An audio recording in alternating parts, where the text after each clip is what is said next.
Hi, my name is Beth Hiley here for Board Game Geek at SPIEL 2016. I'm sitting down with Fabian Konis of Matagot Games, and you brought us Dice Stars. Yep. So Dice Stars is a very small and quick game by the designers duo Dream Team, Bruno Catala and Ludovic Montblanc. And it's a game about dice, as the name says, and about stars, because on some of the faces of the dice there are actually stars. And the way it works is very easy. So you have dice of different colors, and some dice will be in the center of the table. On your turn, you will draw from this bag 1, 2, or 3 dice randomly, roll them, and add them to the pool of dice. And now you have to decide. Let me cheat a little bit. Yeah, let me do something with this. Okay. And now you have a choice. You can either take all the dice of the same color or all the dice of the same value. So for example, I could take these 2 5s here, and then on this pad I would say, okay, I took 2 5s, so it's 1 die, and then I put down the total. Okay? So 2 dice, 2 spaces that I have to fill out. Or I could decide to take all the dice of the same color. So let's say I say, okay, I take 2 blues, same thing, but the column. So 2 dice, total is 5, so I would do cross 5. Okay? The third possibility you have is to actually take the stars. And same thing, you take all the stars, and for each star that you take, you have to cross out one of these yellow spaces here. For example, these 2.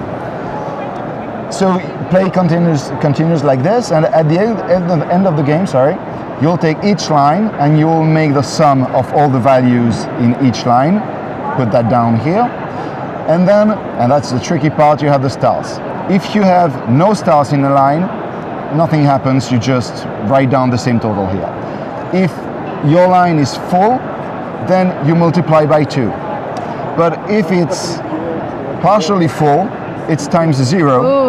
So you will actually score 0 for this line. So if you're going to go into the stars, you want to go the whole way. Exactly. And the game ends when all the white spaces are crossed out, and at the end of the game, just make the total, and whoever has the most points wins the game. So it's a very simple game, but it's actually much more strategic than it appears, because you have to, you can play different strategies, you can play the stars, but if I see a player playing the stars, I would actually try to rush the end of the game by not playing stars, but by taking only values. Try and prevent them from getting that multiplier rolling. Exactly.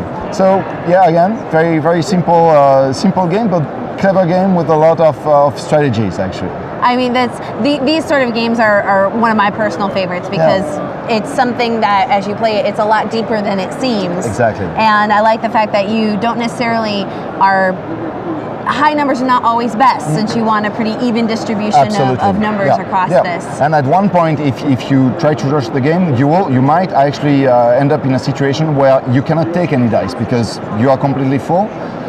In which case you actually will get a penalty. You'll get this meteorites here, and it's negative points that you get at the end. So it's a game for 1 to 4 players, because there is also a solo version where you play against the game.